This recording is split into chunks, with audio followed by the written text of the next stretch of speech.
નમસ્કાર મિત્રો આપની સાથે હું છું પિનલગીરી ગોસ્વામી। મિત્રો આજે એવો ઘટસ્ફોટ કરવા જઈ રહ્યો છું કે જે તમારી આંખો ખોલી નાખશે।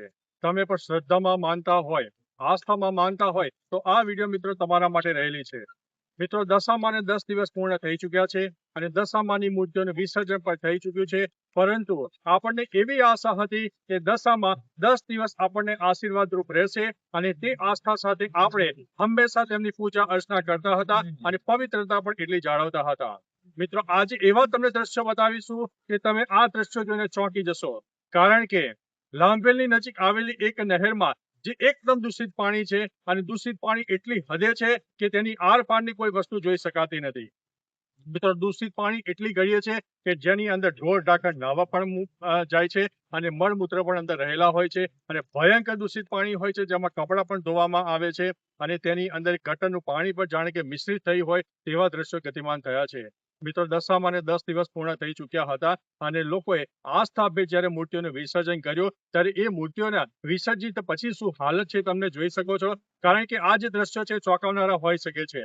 મિત્રો આ મૂર્તિઓની એવી અવદશા છે કે તમે જાણી ચોક્કસ યાદ રાખશો કે હવેથી આવતા વર્ષે દશામાની મૂર્તિ મારે એક માટીની મૂર્તિ લાવી છે અને એક નાના તપેલામાં તેને વિસર્જિત કરવી છે। મિત્રો ઘણી વખત આપણે જાણીએ છીએ કે સરકારે પણ આપણને નિર્દેશો આપ્યા છે કે પીઓપીની મૂર્તિ ન લાવશો અને અમુક હાઈટ ઉપરની મૂર્તિઓ માન્યતા નથી। તેમ છતાં મિત્રો આપણે કંઈક મોટું બતાવવું છે, મોટું દેખાડવું છે, એટલે નાની અને માટીની મૂર્તિઓ નહીં લાવતા આપણે પીઓપીની મૂર્તિઓ લાવીએ છીએ અને એ પીઓપીની મૂર્તિઓ 10 દિવસની પૂજા અર્ચના બાદ આપણે વિસર્જિત કરીએ છીએ અને એક જાણે કે આપણે છુટકારો મેળવતા હોય તેવું પ્રદર્શન અત્યારે જોવા મળી રહ્યું છે। મિત્રો આ જે મૂર્તિઓ છે એ અત્યારે નહેરમાં વિસર્જિત કરવામાં આવી છે, પરંતુ આજે તારીખ 23 ઓગસ્ટ છે અને મૂર્તિઓના વિસર્જન બાદ મૂર્તિઓની શી હાલત છે તેના દ્રશ્યો અત્યારે તમારી સમક્ષ દેખાડી રહ્યા છે।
મિત્રો દશામાની મૂર્તિઓનું વિસર્જન તો તમે ચોક્કસથી કર્યું, પરંતુ મિત્રો આપણે ગયા વર્ષે પણ એક વિડીયો બનાવી હતી અને જણાવ્યું હતું કે જે પાણી તમે આરપાર જોઈ શકતા નથી, જે પાણી દૂષિત છે, જે પાણી તમે પી નથી શકતા, એવા અપવિત્ર પાણીમાં તમે દશામાની મૂર્તિનું વિસર્જન કરો છો, તે ખૂબ જ દુઃખની વાત છે મિત્રો.